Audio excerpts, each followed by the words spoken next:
छोलिया हो या लोबिया, सफेद चने या काले चने, सब कुछ मजेदार बने। Ladies and gentlemen, this week has also been a game changer in terms of India's national defense mindset. From the landmark notification of absolutely brand new rules for the Unified Military Command to India's clear green flag to advance development of its indigenous fifth generation fighter jet AMCA. Now, the defense minister is committing 10% increase in the R&D budget of DRDO. Ladies and gentlemen, there's a renewed energy to invest in our own defense capabilities after Operation Sindoor, something I believe is a very necessary booster shot at these times. और पाकिस्तान समझ ले 3 बार घर में घुस करके मारा है। हम शक्ति को पूजने वाले लोग, हम महिषासुर मर्दिनी को पूजते हैं। बंगाल टाइगर की इस धरती से 140 करोड़ भारतीयों का ऐलान है। ऑपरेशन सिंदूर अभी खत्म नहीं हुआ है।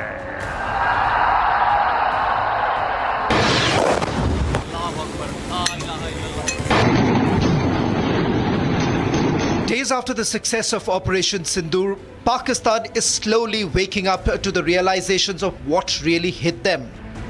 Before that hour reached, India again launched missile attacks, BrahMos, and hit Pakistan's various provinces, including airport in Rawalpindi and other places. India's message is clear. Operation Sindoor is not over. And India is moving faster than ever to enhance its defense capabilities through major revamps and indigenization. From BrahMos to now its new 5th generation fighter aircraft.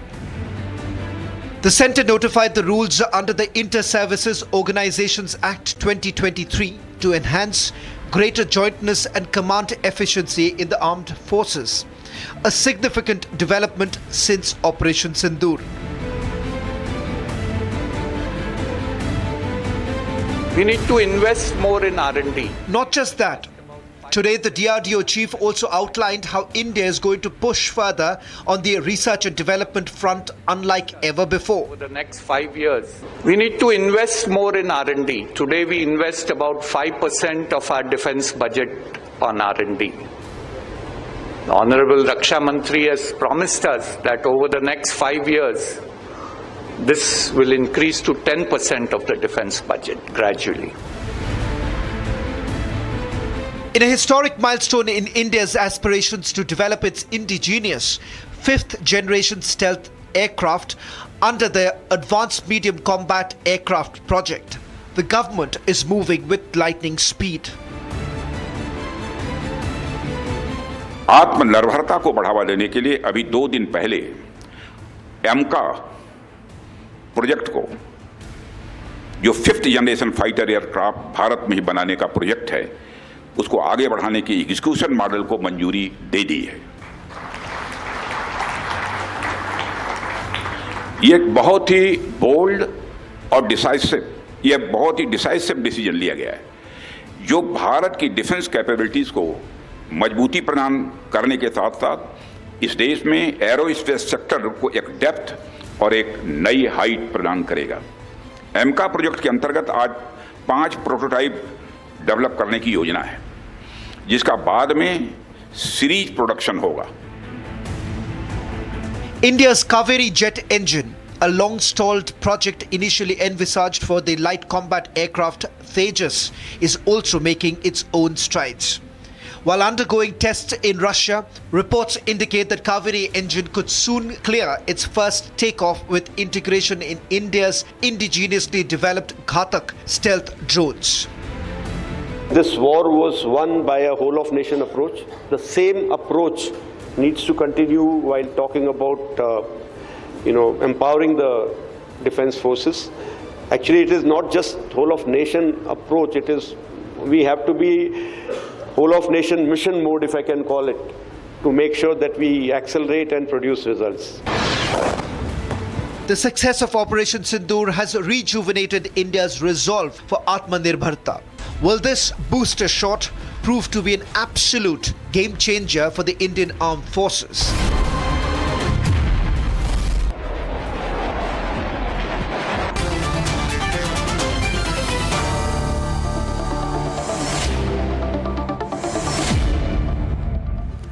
We have General Raj Shukla, General G.D. Bakshi and Sushant Sareen for this very important discussion, which we have seen.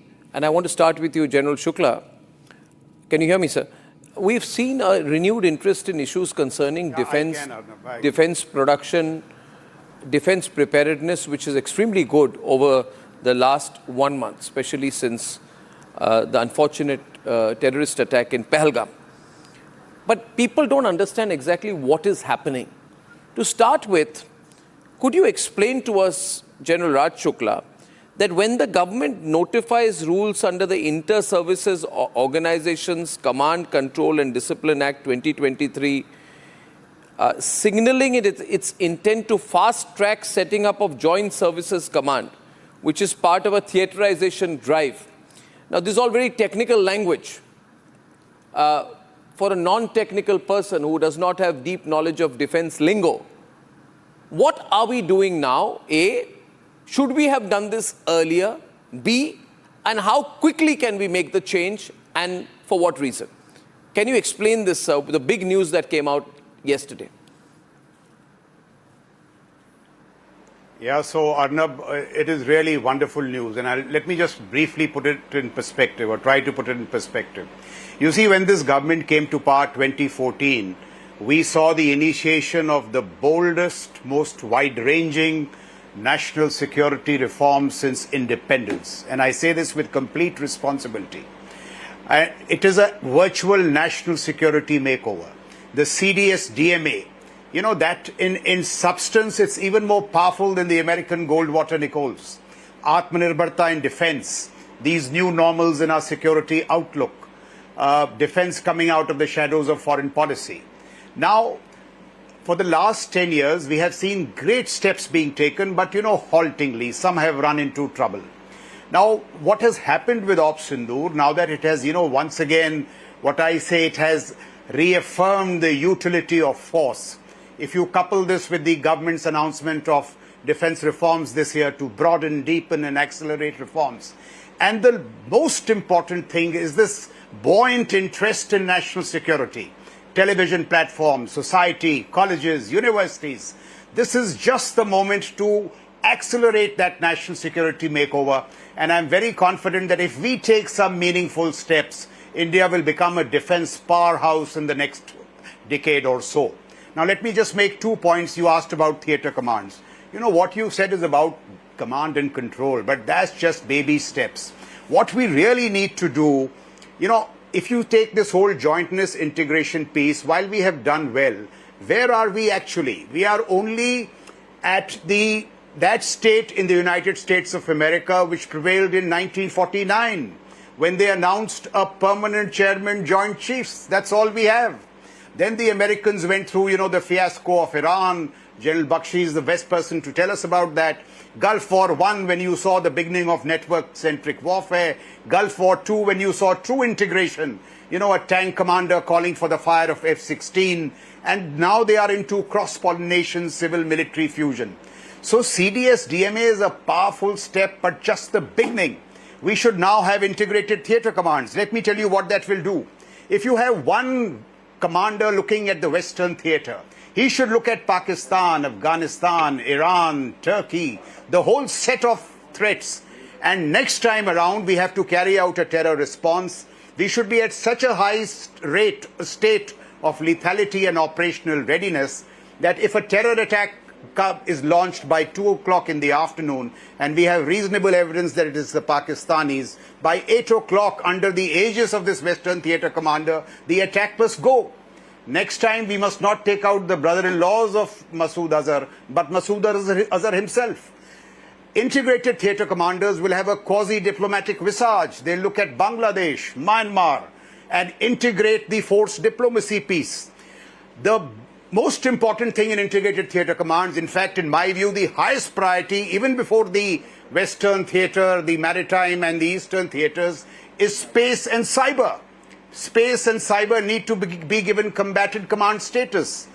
And just 30 seconds more, Atmanirbharta in defense, for the first time in years, we've had startups, we have had private sector. AMCA being opened out to the private sector is such brilliant news, Arnab. If we let our startups, there are so many of them in Bangalore, Hyderabad, if we give them orders, you see what will happen to India. They will give you your capacities in the LEO. They will give you capacities in loiter. And we will truly become this defense powerhouse, a dream that I have nursed since the 1982 when I was commissioned, into the Indian Military Academy. So it's a great moment, but we have to take some very deep, meaningful, substantive steps. Absolutely, sir. Before I go to General Bakshi, Sushant Sareen, this layman question, all of this is happening, we're very happy, very, very happy about all the news and the breaking news that's coming in the last 10 days. But why now? Did we need Pahalgam? Did we need Operation Sindoor to accelerate things? Is this an acknowledgement at some level that we have perhaps dragged our feet, or our bureaucracy has dragged its feet on the urgency, on the strategic imperative that we need for our air superiority specifically, because the AMCA project has been announced now. Why not say 3 years earlier, 4 years earlier, and how long will it take? Sushant. We are talking about the AMCA project. We haven't even, as the Air Chief Marshal very correctly says, we haven't even delivered on the Tejas MK1A. So there are serious problems in, we might be having the right intentions, but intentions are nothing if you can't deliver on those intentions. And on that, I think we have lacked. But on your main question, Arnab, part of the reason is that I suspect that one thing which has sunk in everybody's head is the importance of military modernization. That wars of the future are not just going to be fought by infantry officers or by cavalry. Wars of the futures are going to be fought by modern military means of the sorts we saw a very small example this time around. That does not obviate the need for having foot soldiers, for having artillery, for having cavalry. You need all those fighting arms. But you also need to modernize at a furious pace because your enemies are doing the same thing. So I think there is also a recognition that modernization works, one. Secondly, I think what has happened is that there is this, there are moments in history of every nation when suddenly the nation starts waking up. And I think General Shukla put it quite aptly. And this is a moment like that. We can either fritter it away, which we have done sometimes in the past as well, or we can grab this moment. If you depend only for technology on DRDO or on government institutions, I'm afraid you are going to get nowhere. You need to rope in the private sector, which I think we are now starting to do. You need to start trusting the private sector. Sure, have your security measures taken, have all of that, but trust them. There are any number of, and General Shukla knows of the persons I'm talking about, young people, startups who have done nothing but gone from one government office to another government office to a third government office to a fourth government office. And this is despite the fact that at the top levels, they've been given all kinds of assurances. Now, what is wrong with this goddamn bureaucracy of ours, which has any number of IIT educated engineers who are IAS officers and at various other levels, and yet you are not able to push things through? You don't understand the importance of new technologies coming in. These young people, 27, 30-year-old people who are coming out with fabulous new technologies, great new ideas, rather than hand-holding them, encouraging them, we are not doing that. So I think we need to look. ISRO has a model. Okay, maybe not the perfect model, but ISRO has a model where they have gotten in touch with young startups who have been providing ISRO with cutting-edge technology. Why can't the same damn thing be done in the case of the defense industries? I think there is a lot which can be done, and can be done a lot faster than, this glacial pace that we are so accustomed to moving. It can be done. But Yes. somebody needs to start tracking the way. I go to General Bakshi on that. See, General Bakshi, we have to seize the opportunity of this national awakening that has happened. So, one thing I'm always concerned about, in 2007, we put a request for proposal for some hundreds of this 114 medium multi-role combat aircraft, MMRCA. 2007, sir. 2007. We haven't completed this till now. And we have 30 to 32 fighter squadrons. We have a sanctioned strength of 42 squadrons. And we are still fighting with Mirages. We are fighting with planes that have their date of origin in the early 1970s. So, I don't understand we have great Air Force officers, a fantastic Air Force. Do we not have the money? Do we not have the will? Now, these AMCAs, I want to be clear, if we start delivering, they'll get delivered in 2035. It's not going to happen overnight. So, but wars will not wait. Operation Sindoor is on, so there's a great urgency between now and the next few months, sir. What should we do, sir? What should we do? Look, Arnab, that is exactly the point veterans have been, losing sleep over. Why are we moving at this glacial pace? You just outlined the aspect of the fighter deal of the century, which was supposed to have been initiated in 2007.